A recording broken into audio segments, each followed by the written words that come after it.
This podcast is about assessing the impact of your technology project. Does it make any difference? What's the real impact of the technology on teaching and learning? How do we assess the impact of digital tools and technologies in school? This podcast provides some advice on how best to measure the effects of your technology implementation. The first question to ask yourself is what you expected the technology to change. What did you expect would happen as a result of all these computers or iPads or iPods that you bought and put in the hands of students and teachers? Your answers to this question will determine the nature of your assessment plan. I worked with a group of leaders from a dozen schools this week who asked themselves this very question. Here's how they answered it. Well, we'll be able to do things not currently possible, such as collaborative writing among students. Our students will be able to access digital tools anytime, any place. Our students will learn to manage their time better. The materials and methods for learning will be richer. Students will be more powerful creators of multimedia. We'll change our pedagogy and use more online resources. We'll see deeper learning, more inquiry teaching. Our school will be more marketable. We'll use less paper. We'll agree on consistent content. We'll see more teacher collaboration. Our students will be more motivated. Parents will help students learn.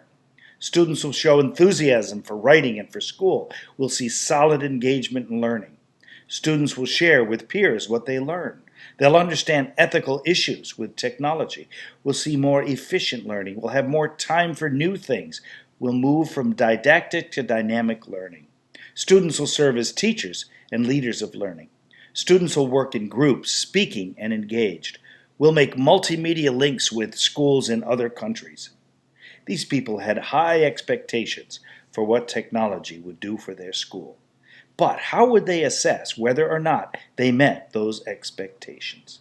Well, assessment has got to be considered as an integrated component of a larger planning and implementation process. The process that we use with schools takes you through 7 steps. First, recognize the need for change. Then, set the vision. Third, scan the system. Fourth, plan for action, adopt the plan, implement it, and then monitor and refresh. Now you see assessment comes at 2 key junctures. First, when you scan the system at the outset to see where you are now, and then again a year or 2 later after implementation to see what's happened. That's at step 7. Same assessment, 2 takes. Here's a summary of this process. First, recognize the need for change. If you aren't interested in changing your school, don't go through this process. The entire school community must come to the realization that your school needs to change to fit the needs of the modern world, the capability of today's students, and the advantages of new information technologies. If you're happy with your school the way it is, then don't bother with steps 2 to 7. But if you decide to go on, step 2, set the vision. Once you recognize the need for change, you must, in your mind's eye, cast a vision of what you'd like your school to be. Paint a picture of what school looks like, what people do, how they do it, and why. Then the third step is to scan the system. Now that you have a vision, take an assessment of your school today and see how well it achieves your vision. If your vision is powerful, this assessment will point out the gaps between what is and what ought to be. These are the gaps that you will close with your plan, which is the next step. Plan for action. Make a 2-year plan, including all the aspects of the changes you'll propose to make. Curriculum, scheduling, organization, policies, teacher development, network infrastructure, technology for students and teachers, fundraising, installation, and so forth. Assign a due date, responsibility, and a budget for each item in the plan. Then adopt the plan. Get your board, your community, your trustees, or other benefactors to vote for your plan and to allocate the money. Of course, without a powerful vision and a clear plan, they won't come up with the commitment or the money. Now the long work begins. Implement the plan. Take the money and run. Implement all the aspects of the plan according to the schedule. And finally, step 7. After a year or 2, assess again. Use the same assessments as before and look for the results to show significant change. Then develop another 2-year plan. Go back to the beginning. So we see that assessment is a key component of educational improvement. It comes twice in the process. Now, successful schools include many components in their assessment.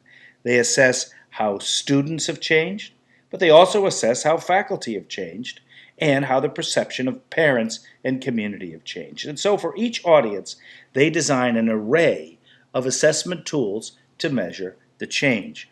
For students, to assess how they've changed, they use a variety of measures. First, a walkthrough to measure what kinds of activities students are engaged in, as they use an observational walkthrough conducted by an administrator, quantifying the specific items listed under the vision. Now, also to measure the perception of students and how it changes over time, they conduct a student survey at regular intervals. The items on the student survey are drawn from the vision. They ask students how close the school is to implementing its vision. These schools also measure other factors associated with student satisfaction with school, such as attendance and graduation rates, expecting these to increase as the school implements its vision. And they also assess student achievement, the kind that's measured by those standardized tests, as well as other kinds of learning mentioned in the vision. Now for the faculty. To assess how the faculty is changing, these schools administer a faculty technology profile, assessing how technology is incorporated in each teacher's classroom. They also do a faculty survey, similar to the student survey, to assess the faculty's view of how the vision is progressing.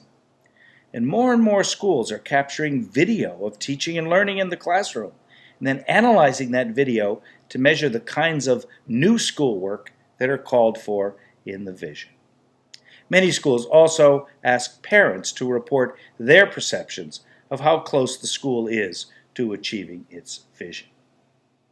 Now, all of these assessments are conducted once before the plan is implemented and then repeated with the same instruments a year or two later. When they do this, they often find something like this. Take a good look at that chart. Some things change quickly as the program is implemented. Other things hardly move at all, especially in schools that enjoyed already high attendance, graduation, and achievement test scores when they started. They don't see a big shift. They were close to the ceiling at the outset, so the new technologies cannot be expected to move these measures much farther up. The assessments that show the biggest change are those that measure student and faculty behavior and perception. So, when you set your vision at the outset of your project, make sure that you involve students, faculty, parents, and the public in dreaming about what school should be like, and get them to envision what they see happening in their school when the project is complete, in very specific terms, like these.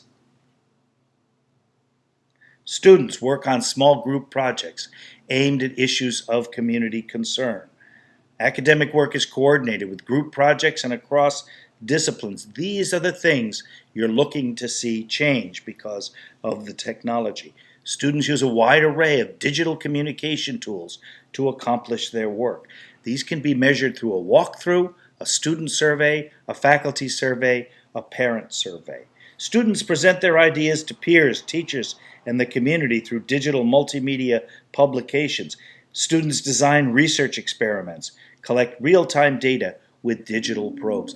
These are the things that are going to change as the result of your technology, so make sure you assess them.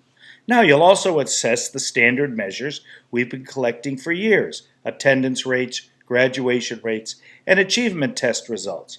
But these are less likely to show gigantic changes as the result of technology. So, before you start implementing your technology project, assess yourself.